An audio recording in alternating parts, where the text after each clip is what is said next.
What's the craziest DM you've ever received? One was a grown man in a diaper that said, "Mommy." Huh? He just wanted me to talk to him like he was a baby. A grown-ass man in a diaper. Yeah, he said, "Mommy, please don't block me." Mommy, please don't block me is crazy. Unfortunately, that's exactly what I did. I was like, woo, sorry.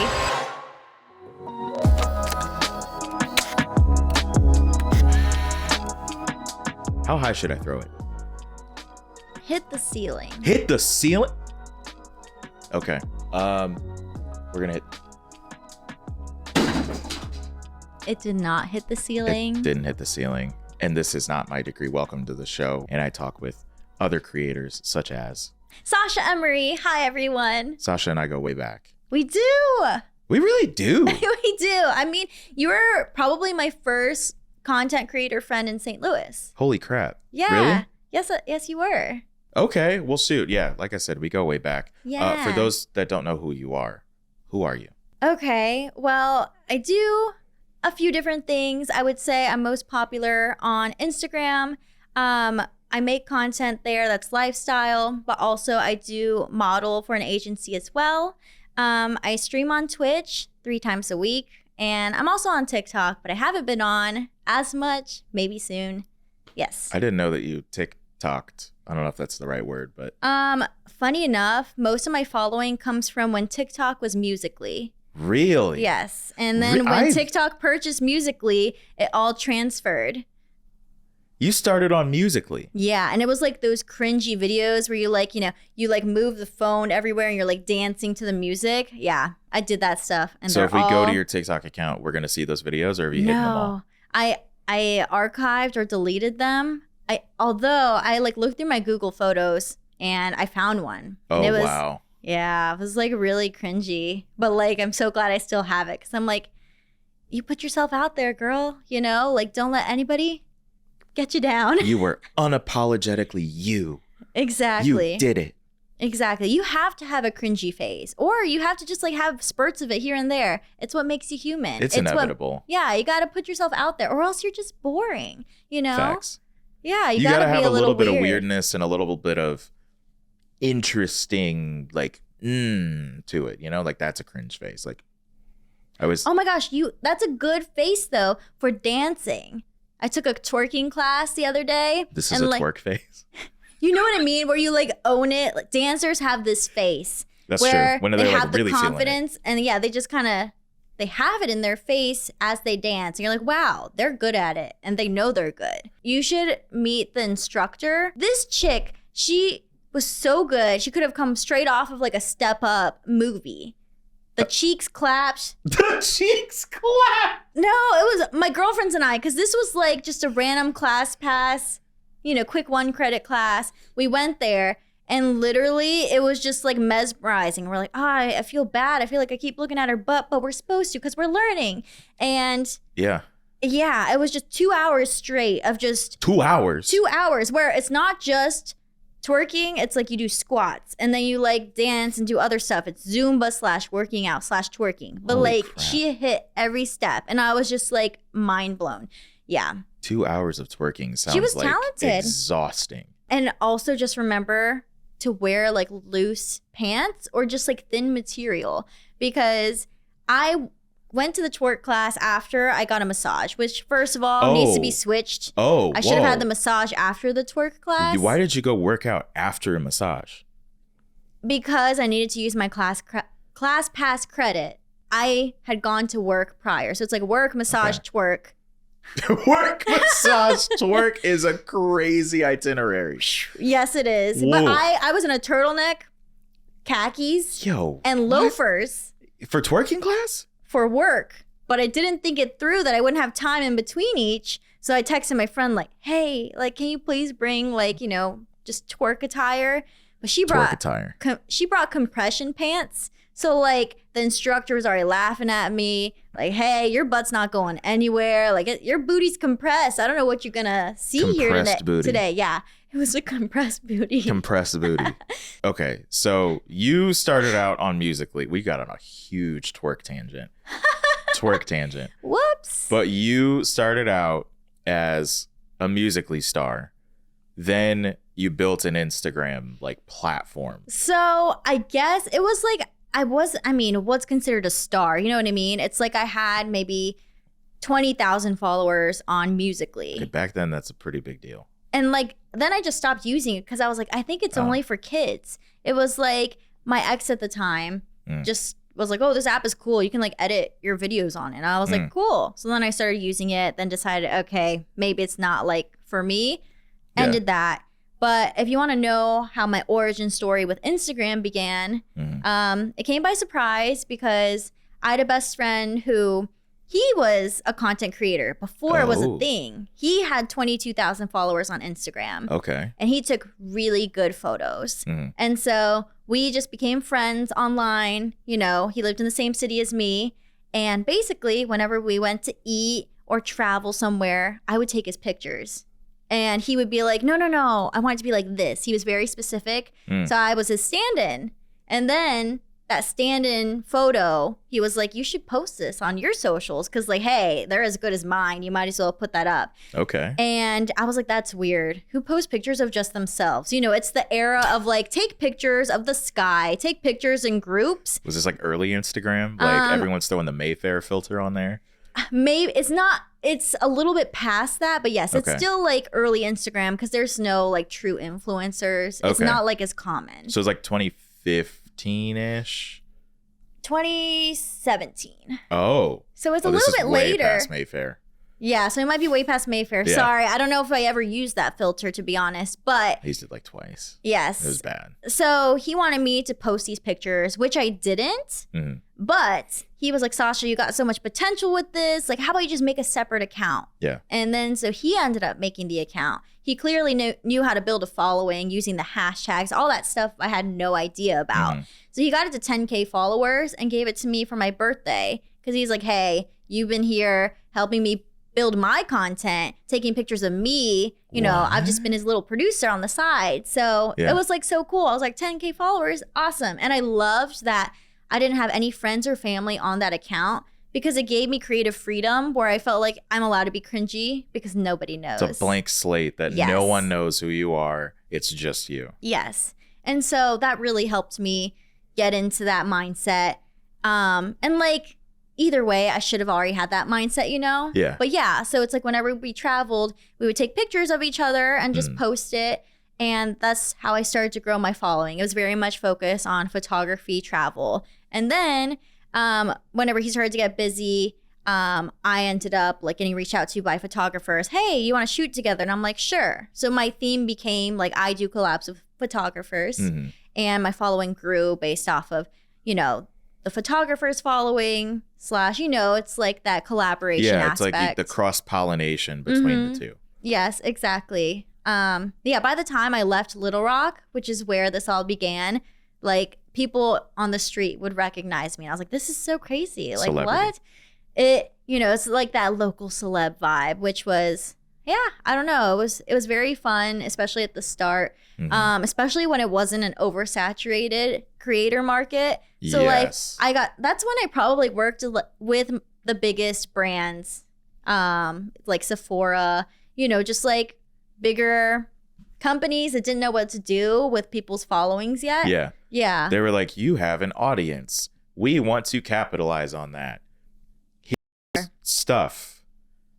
Do your thing. Yeah, exactly. There was no plan. Yeah. Okay. So you then moved to St. Louis? Yes. So what happened once you got here? Like around where was your follower count at that point? Ooh, that's a good question. I mean, I think it was at maybe like 40,000. Okay. Yeah. So did you continue to do the same thing here once you moved here? Yeah. So there were a couple things I would say that stick out as what grew my following. So the first one was just that spurt of learning from my best friend how to grow a following using hashtags and location. Yeah. Because when you become like the top post for Little Rock, suddenly it's like anytime someone's searching Little Rock, my picture came up. That's valid. There was also what's the song? In My Feelings by Drake. That's so specific. Because the dance that went with it, where you dance outside of your car, the In My Feelings dance. I did that. And back then, 40,000 views on that actually brought in a lot of people. Yes. So when I did that trend, I saw a spike in my follower count by a good amount. And then I like had this random picture. I was in Lake Tahoe, and there was like a place where you could like, you know, be in a hot tub basically. So I was like in my winter jacket heading towards like this little hot tub oasis. And that picture got picked up by like Barstool.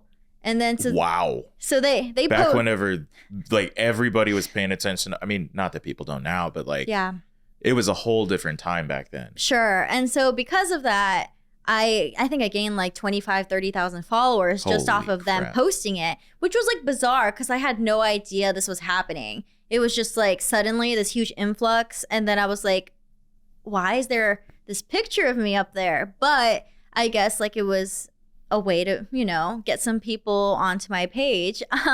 So yeah. And then just like random accounts, like I've had, there was like a small span of time where a bunch of accounts in India started like reposting my pictures and it was like Bollywood World or Bollywood this. And then, so I got like 7,000 followers from that. So I think like over time, it's all accumulated to what it is now. So one photo got posted and then suddenly it got posted again. Yes, and again, exactly. And again. And then more people started noticing and then more photos got reposted, I'm assuming. Right, and then it just kind of like set ablaze.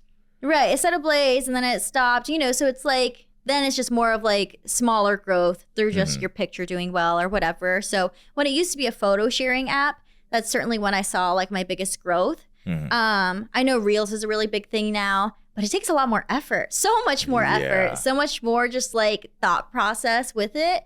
And so of course I'd like to get more into it. But in general, like my peak, or hopefully it's not the only peak, but whenever that all spanned, it was because photo sharing app. And those random moments. And just these big pages getting involved. Yeah. So you went from Instagram to Twitch. Yes. What sparked that decision? Basically, I was saving my ass from a terrible situation that didn't work out. So there was something else in the works. And because that didn't work out, I ended up pulling Twitch into it. So to get into the details, because that's no fun if you don't get to know like the tea, right? All right, we're gonna spill the tea. Okay, so I got reached out to by an LA director. He had the blue check mark before you could just buy it. Okay, so it was a real, like you had to earn that. Right. He had like this legitimate following with when you searched up his name, it was in bold. I was like, whoa, this person's like worked with a good amount of celebrities. Like, you know, he is talking to me about these projects and things were just really making sense. He was looking for a travel host for, you know, like a food/travel show. So it was very much up my alley, you know, really all the things that I like and what I post about is lifestyle. So we started working together and ultimately, you know, he said a contract was in the works, perfect. But in the meantime, he's like, time is of the essence. Let's get going with like taking some pictures. Let's promo it onto your Instagram. And like in hindsight, looking back, I wish that I was like, let's just wait for the contract. Why are we starting off with all these like promotions to things that haven't even happened yet? But the thing that he really pulled me in with was that movies don't actually have the funding, or you don't have the movie done when you put out the movie trailer. But the whole point is to get people excited. So yeah, I never knew that, but it makes a lot of sense. You get a lot of the funding through the trailer too.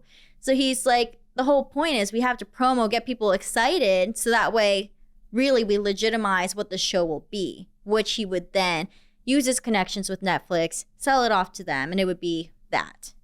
Okay, that makes sense. Yes. And so because of it, you know, everything happened so quickly. So it was like 2 weeks of just like every single day, photo shoot. Let's go film at a restaurant, whatever.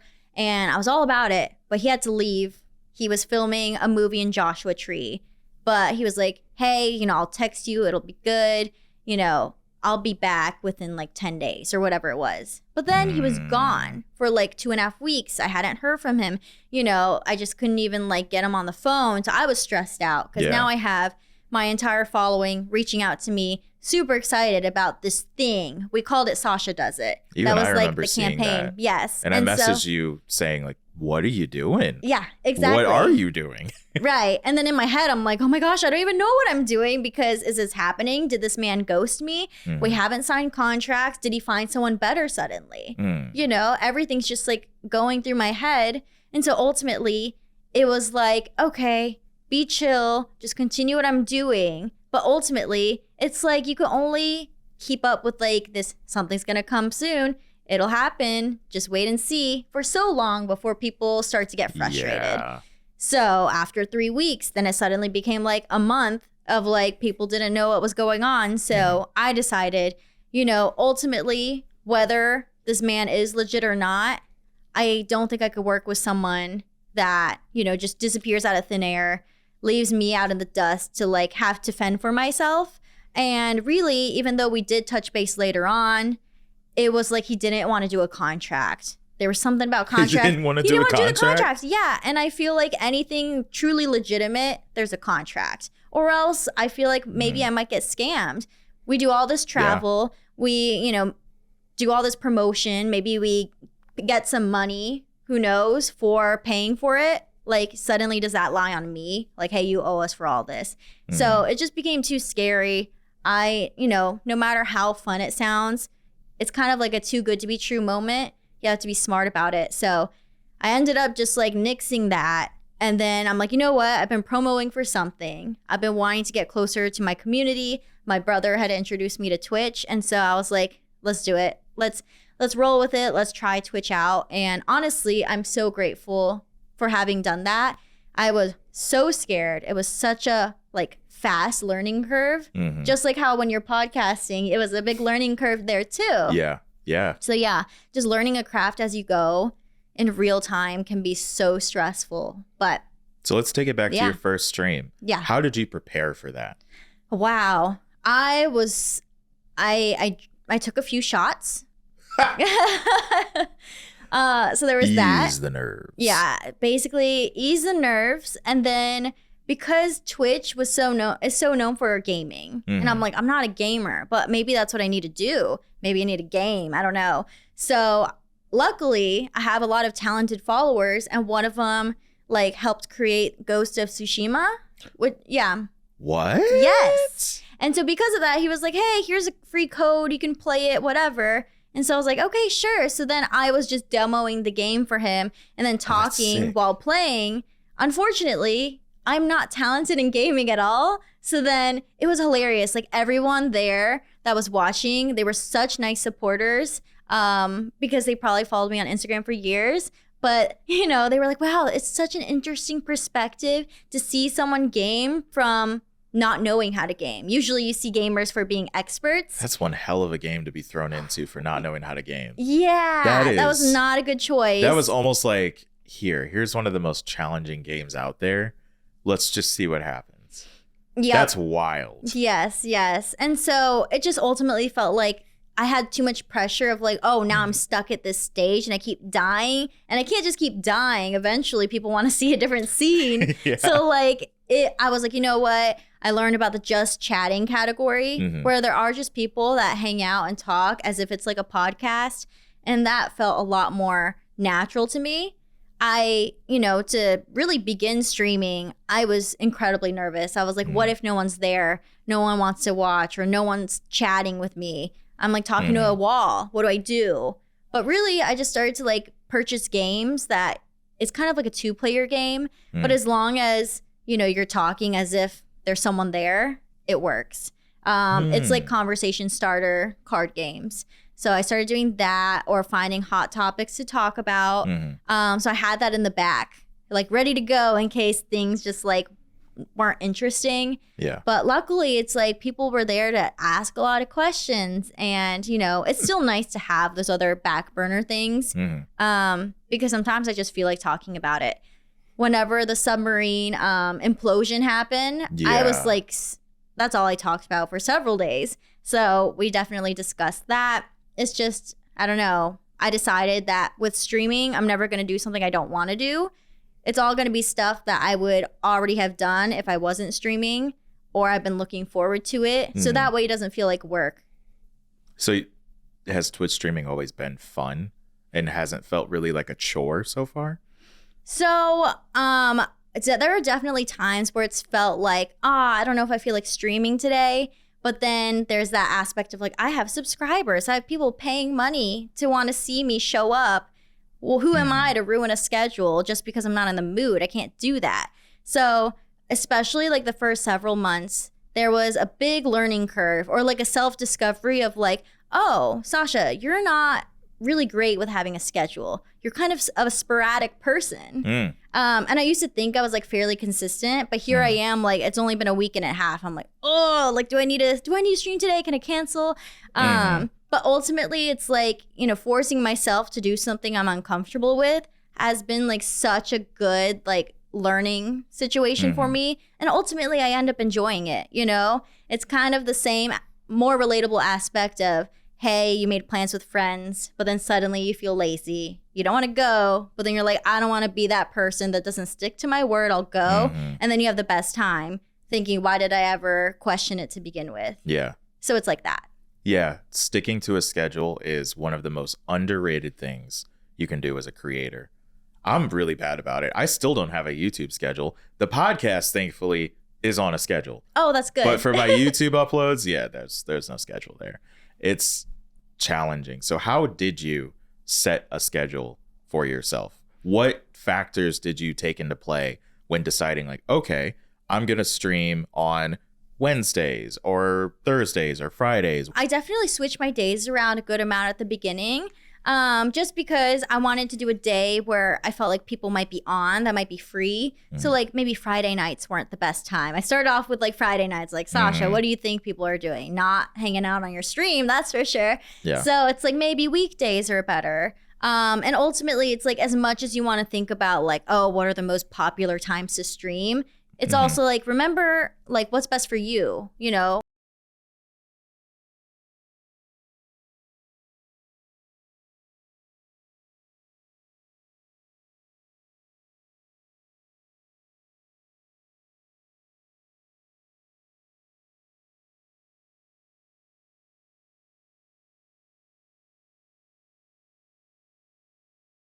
On top of each other, although I do have Wednesday, Thursday now. So it's Wednesday, Thursday, and Sunday. But like, I like having at least a separation between, you know, one or two streams. Yeah. So that way I can like have new things to talk about, you know? If you saw me yesterday and now I'm talking today, there's not too much different. There's only so much that can happen. Yeah, exactly. Only so much that can happen. And so to keep the conversation fresh, I like to make sure that it's a few days apart.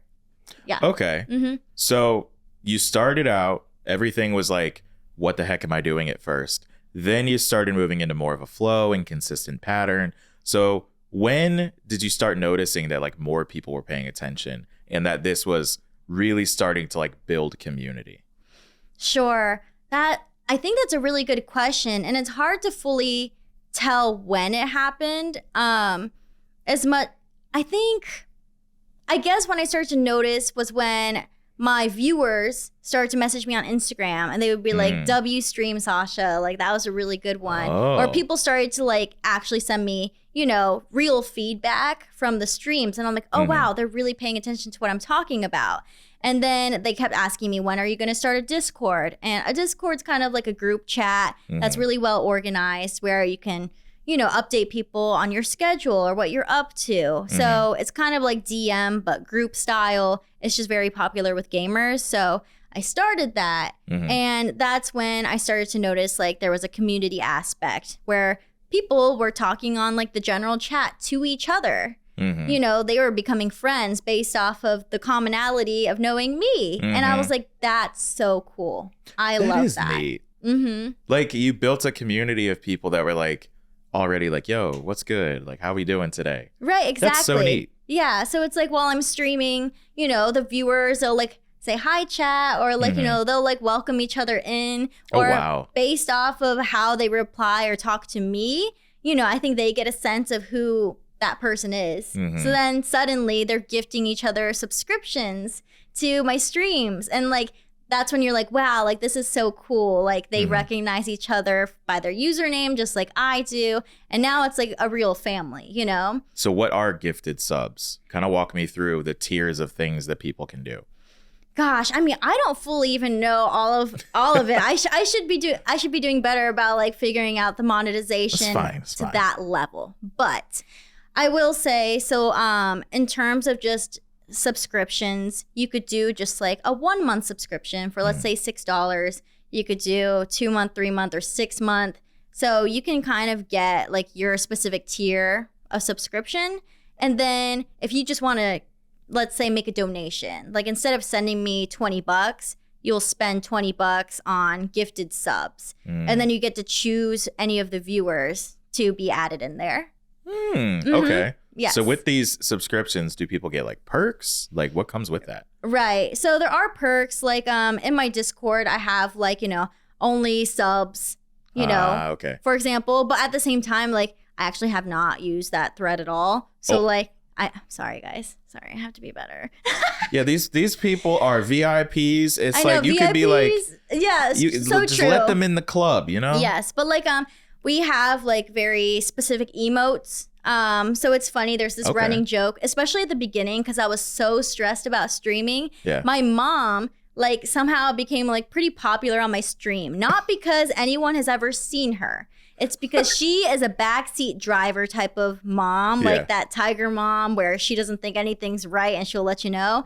So it's like I would be cooking something on my stream and I'm at my mom's house and she's in the background just like, no, don't do that. What are you doing? This and that. And she's just like nagging me and everyone thought it was hilarious. And so because of that, you know, it's like Bossy Yuki. She's over here. That's hilarious. Complaining about how I'm making something again. So we made an emote of her. Her hair catches fire. And so whenever... I'm sorry.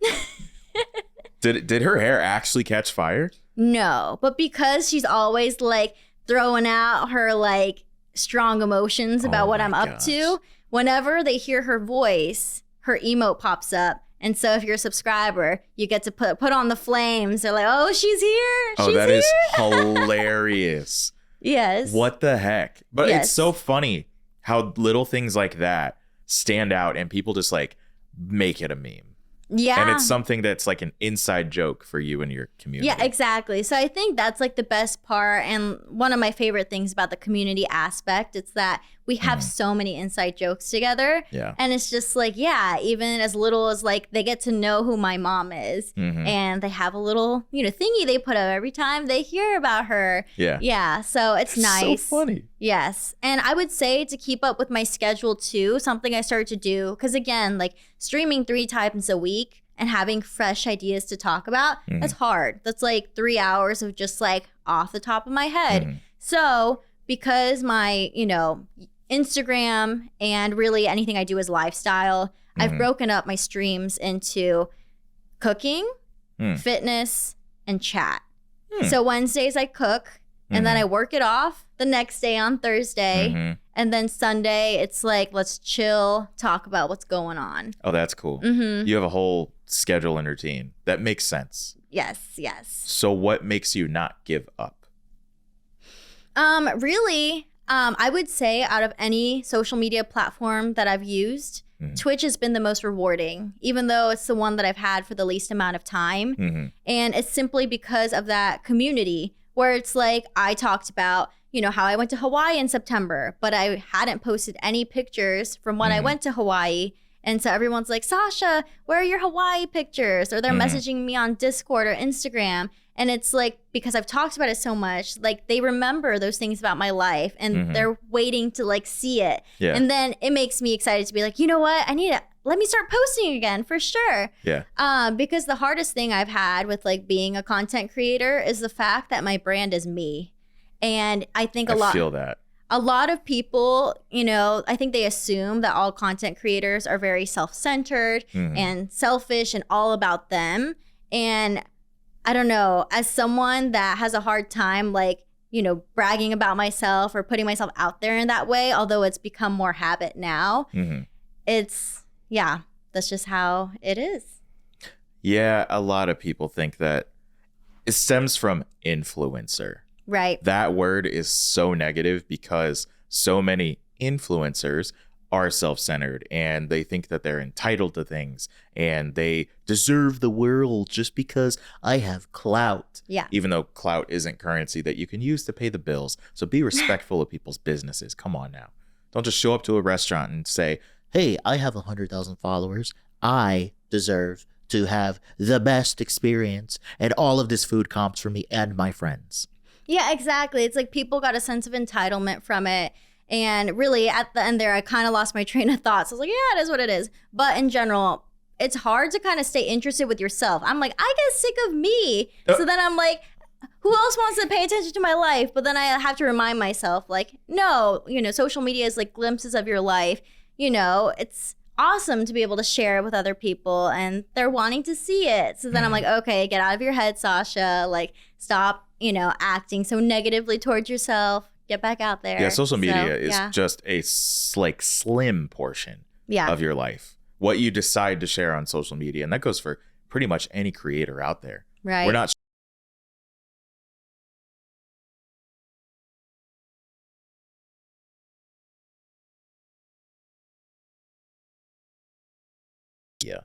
but that's not me. Right. And I'm guessing that's not you either. No, it's not me. You have 3 days that you stream. It can't possibly be you.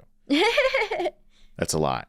But okay, I want to ask some very specific questions about Twitch streaming and just like go through more of a rapid fire round. Okay. So one of the things that I hear a lot is Twitch is quote unquote dying.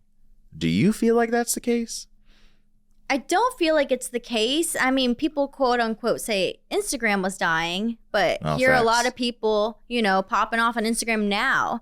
And they're growing their following significantly. Every platform kind of dies to an extent. Everything peaks. I don't feel like Twitch is dying. I try to okay, maybe they have less people on there, but it's still millions of people. That's plenty to work off of. Oh, for sure. Do you think streaming is oversaturated? I don't think so. Okay. Because the best part about streaming is that it's a lot more authentic because it's super like off the cuff. It's live. So depending on the person, everything's going to be different. You could do a cooking segment about the same food I'm making in this room and it won't be the same at all. That's true. I would say it's a lot harder to do cooking when you're broadcasting. It's just, I don't know. For me, I get a little bit nervous. Same way as when I'm driving, but suddenly someone's in my passenger seat. Suddenly I'm like, braking a little harder than I was normally. You know what I mean? So because of that, it's like there's a learning curve to it. So do you get nervous with like how many people are watching the stream at a time?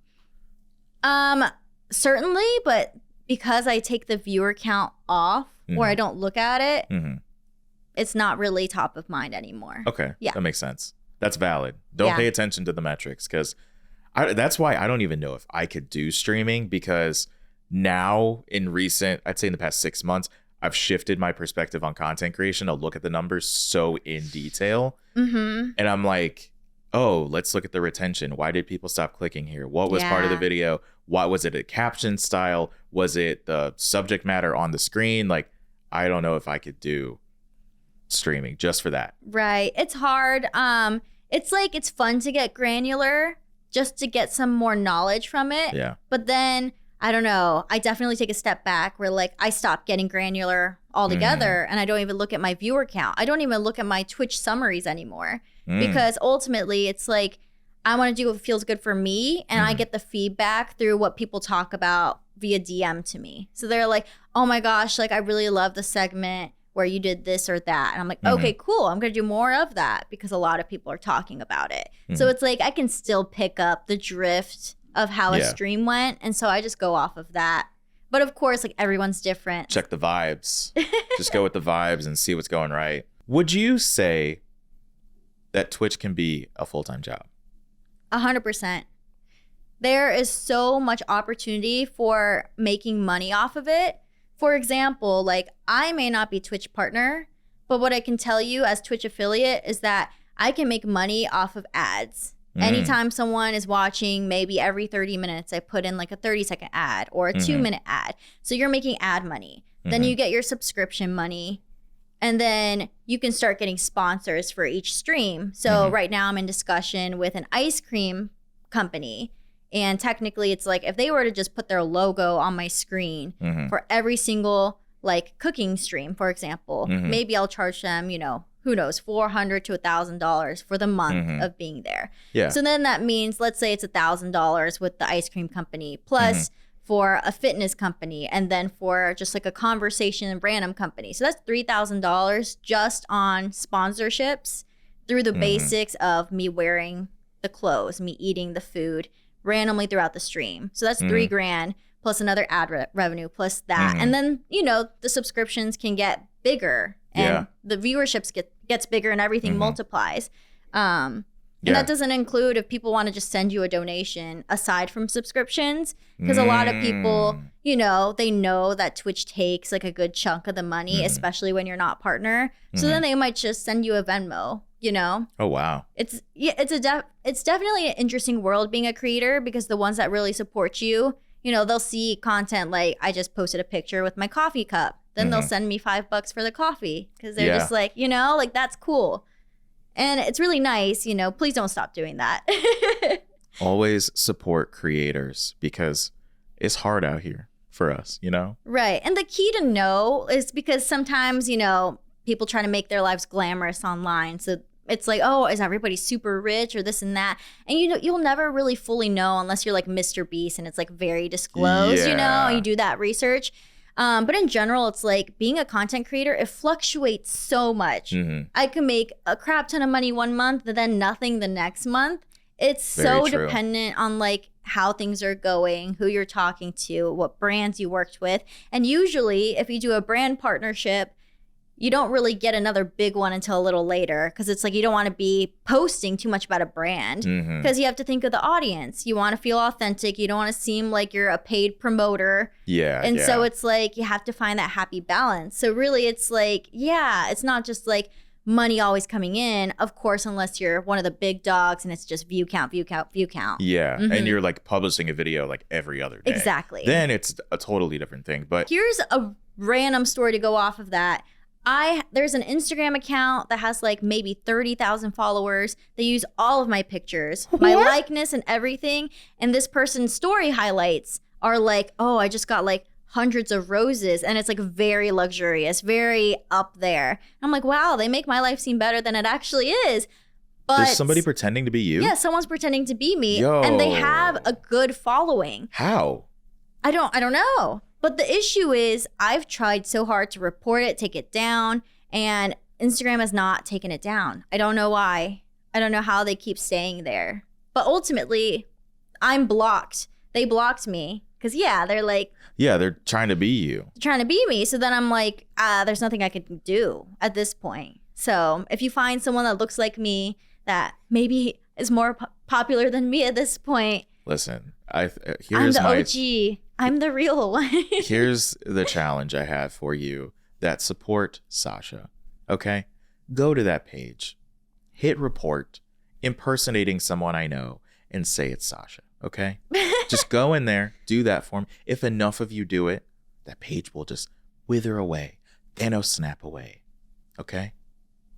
I think with enough people it can happen. Well, I mean, I've reported it before, and I know it got like so many reports. It's crazy. I don't know how it's still existing there. Right. Or maybe it doesn't. I don't know. In my head, I'm like, is it because I don't have a blue check mark? So therefore, they're like, how can we validate which one's which type of deal? I feel like at this point, you should have one. I should have the checky check. Yeah, I think you should. I think it's to the point where once you get past 100K, I think at that point, like you really got to start thinking about it because people will try to impersonate you.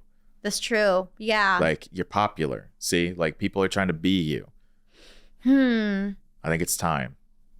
Okay. Have you like tried applying for it? No, I haven't done it. You should definitely. I was super intrigued at first because like within like all those little bullets they had, one of the things was like, oh, we'll make sure to kind of like, what was it? It wasn't like it wasn't boost your account, but it was kind of like make sure that your content gets seen more or something. And they did say that at first. They did say that. And then so I was like, oh, that's wonderful. Like that's really giving creators that chance to be more like seen and their content to be seen. But then right before they launched it, they removed it. I remember that. And I was like, that's so sus. How could you make it this big thing and then not really have like a big announcement of the changes? It was just more like, if you noticed, you noticed. If you didn't, like, here you are paying to think that that's going to happen. They have so many times promised things like paying creators. This whole creator fund that's been, 5 years in the works now? Yeah. Still hasn't. Like, I lied. I actually got paid like maybe $10 from Meta. That did happen last year. Okay. Like early last year. Right. But it was like whenever they were trying to push Reels and they were doing like Reels bonuses. To request Instagram verification, you need username, full name, a document, confirm your notability. What? You have a category, your country, your audience, also known as, those are all optional. Okay. And then if you want, you could submit like articles, social media accounts, and other links that show your account is in the public interest. Paid or promotional content won't be considered. So I think if you were to use a couple different posts that have been shared, like Barstool, use them from like big organizations, I think you have a chance of getting it. So you don't have to pay Meta like, $12, $14 a month. Oh yeah. But even then, I didn't know that was an option to basically still apply for the check mark without having to pay. I thought everybody was like, everybody has to pay. Yeah, it's nice that you can just like, request it the old fashioned way. You don't have to go through like, here's my card info, here's all of this. I had it for a brief moment because I wanted to see like what the benefits really were. And with all these deep fakes and AI and stuff coming out, I'm like, maybe an extra layer of protection would be nice. My engagement went down. This was all like March last year too. I remember on my birthday, I got it. I was like, happy birthday to me. I'm verified. Who allowed this to happen? So I had less engagement. I had more story views, surprisingly. Okay. I had more story views. And nothing really changed other than it just had a blue check mark. Right. But I did notice that whenever I commented on bigger pages, my comments would typically get more engagement. But that's just because like with a blue check mark, like you're coded to think, oh, that person is the real deal. Yeah. I want to be recognized by them or something because we see celebrities and all these other social media creators that have blue check marks and they're thinking, oh, like I want that person to notice me. So I noticed my comments, like even though I'm not shit, people would still like my comment like crazy. No, that makes a lot of sense. Yeah, it was bizarre. It's the same thought process. Like when you see a blue check mark in your DMs or comments, you're like, ooh, who is that? And you click it. As whenever you're going through TikTok and you're like, oh, that's a funny video. But then for some reason, if it's like a really low like count, for some reason, you're less likely to click it. Yeah. Versus if it has already millions of people liking it. I don't know why. But like, I don't know if you've ever noticed doing that yourself, but I'll be scrolling and I'm like, that's interesting. But then like, it seems like nothing's happened with the video and then I just move past it for some reason. But when it's like millions of people liked it, I'm like, oh, that's so funny. And suddenly it's like extra funny or extra good. Yeah. It's so like weird. You start thinking, okay, well, if millions of people have engaged with this, something must be going on that like I want to know about. Right. And that's so silly because it's just like we don't have a limitation on our likes. We don't have a limitation on our follows. And so it's like here we are, like why are we acting like we have only a limited number of them? But yeah, it's like part of me, I think about like my algorithm where I'm like, oh my gosh, this video is funny, but I really don't want to see more of this anymore. So I'll just keep moving past. But like, dang. I want to put more love out there. Doesn't hurt. Exactly. It doesn't hurt to double tap a photo, like a comment. I don't know what else you can really do. What else can you like? Like stories. And you can share. Please share. Share is good. Sharing is what really... Sharing is caring. It is caring. That's where the impressions boost up and then you get more exposure to a larger audience. Like, I'll challenge you to look at an Instagram reel because they publicly show how many shares there are. Look at some of the most popular ones and look at how many shares it has. If you see one that has like, hundreds of thousands of likes, look at the number of shares. like the people that I share the studio with, like Epic Eats and Braden, a lot of their stuff goes like hyper viral because of the number of shares. Because people are sharing, you know, Epic's my top 10 restaurants in St. Louis. It has like 44,000 shares. That's so cool. And it hits, you know, 1 million people. But that's because like so many people are sharing it with each other. Right. But just wonderful. Food for thought, no pun intended, because they're foodies. What are some things about being a Twitch streamer that aren't talked about enough? That aren't talked about enough. See, the issue is I don't know what's really talked about or not talked about because I don't have really many Twitch friends. Well, then what issues do you think need to be brought to light? Right. Because like every creator can talk about something that is a struggle. Like, I don't know, a lot of people get like hate comments and some people get, you know, discouraged by the little amount of views that they get or something. Right. Like or maybe it's bigger than that. Right. What is something that you've experienced that you feel like, yo, more people need to talk about this kind of stuff that goes on? Right. Like men sending you photos in diapers saying mommy. That needs to stop. That needs to end. Right. Something that isn't talked about enough is like you have to have such thick skin to be a Twitch streamer. Not because like, you know, you get a ton of hate comments or something. It's just like there's going to be people there to rain on your parade no matter what. Yeah. So yes, like I guess just like make sure you have those mods no matter how small you think you are, even just a friend, because it really like kills the vibe whenever you're just chatting, having the best time, and then someone just like randomly calls you a slut or, you know, just something like out there. And you're like, we were talking about pizza, sir. And so it's just like making sure that whenever you're doing that, remember they're trying to get a reaction out of you. And the key is just to keep moving. So you'll just be like scrolling through, you skip it, you laugh, you say something else, and then, you know, hopefully the mods are on it. Is there anything that you would like to speak about being a woman in the content creation space?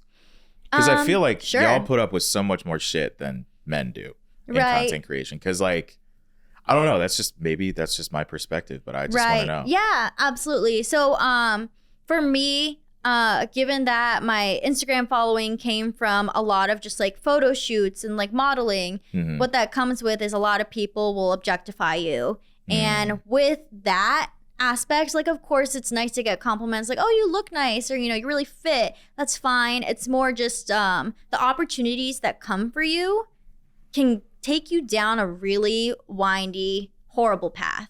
So you just have to know what you stand for, what it's worth, and think about long term.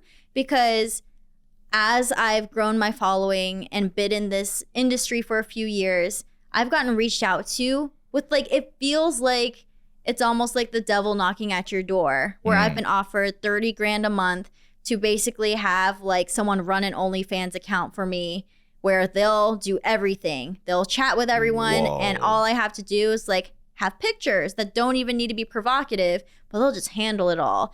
And it's almost like, what, you know, the agency that I'm specifically talking about, they work with people like that I look up to, that I'm like, wow, they're very popular celebrities and DJs. And I'm like, wow, this is incredible. But like the contracts are crazy. The contracts are not okay.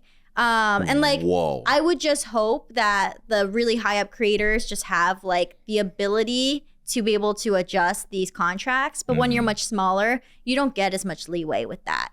And so these contracts basically, because they told me, they're like, hey, we know you don't want to do like OF, but you could just send us whatever pictures you want. You could be at the beach every day in a bathing suit, and that's fine. But there was like a portion of the contract that said they could manipulate your images, which technically means they could just put body parts on you to make it however they want for whatever conversation they're having, which also isn't you. So it's like they're just taking your likeness and you're just selling your soul away. And that's why you have to like reach out to a lawyer. If you get any contract, no matter how simple it seems, there's a reason lawyers exist.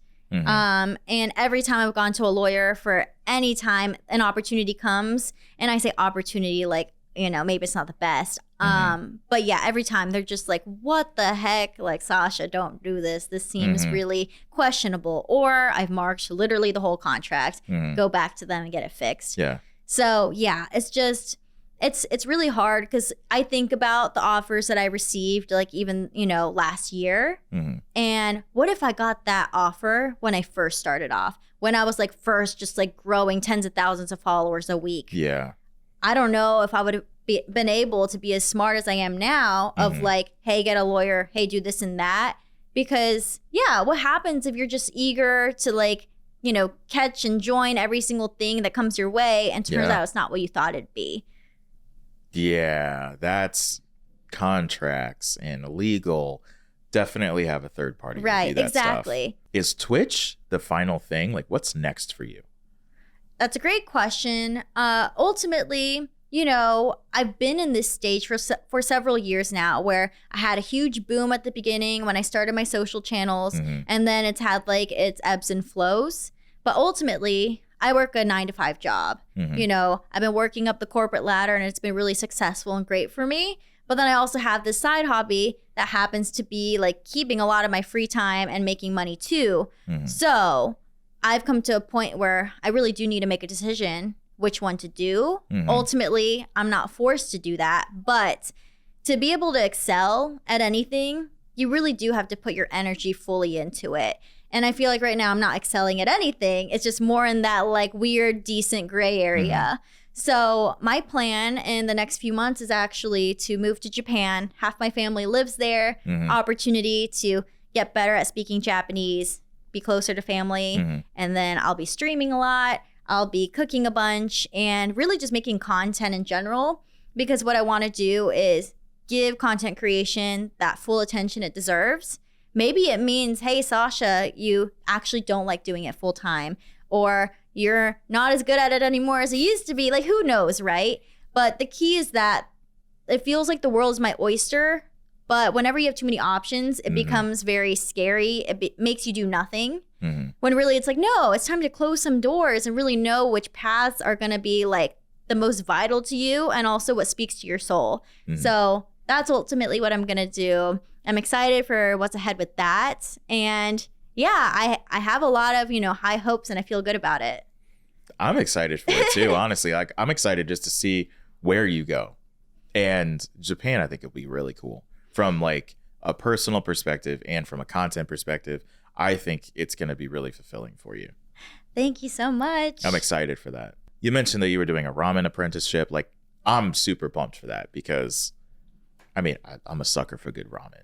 It's a long-running joke in my family. When I was in preschool, like it was career day and my family's like, whoa, what are you going to say? And like, I loved ramen. It was my favorite food growing up. And so I wanted to tell everyone, I'm going to own a ramen noodle restaurant. And then once I got up on the stage and they asked, I was like, there was like 3 girls that said artist. And that seems like the safe bet. So I said artist.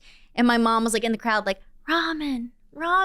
Couldn't do it. Too freaked out. Yeah. And since then, they're like, Sasha, you have to pursue your dreams. You have to have that ramen shop. Like, I'm not going to open up a ramen shop, like 99% sure, but I will learn the art of ramen. I'm going to go there, really just like own it, have that moment. That way I could check it off because my family's just like, you're ramen girl.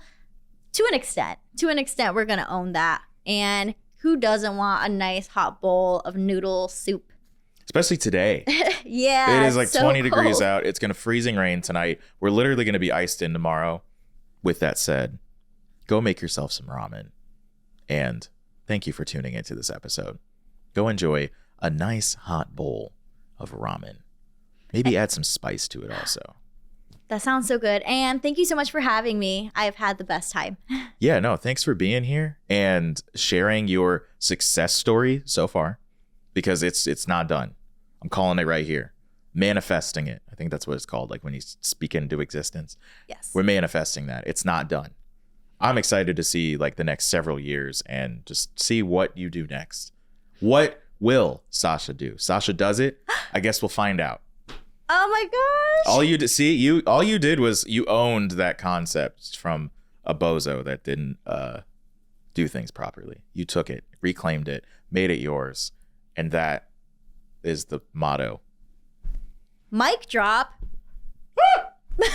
Literally the mic. This table is so bad. Like, I really like. Look at this. Look at this. All it takes is one little, and then the whole thing falls.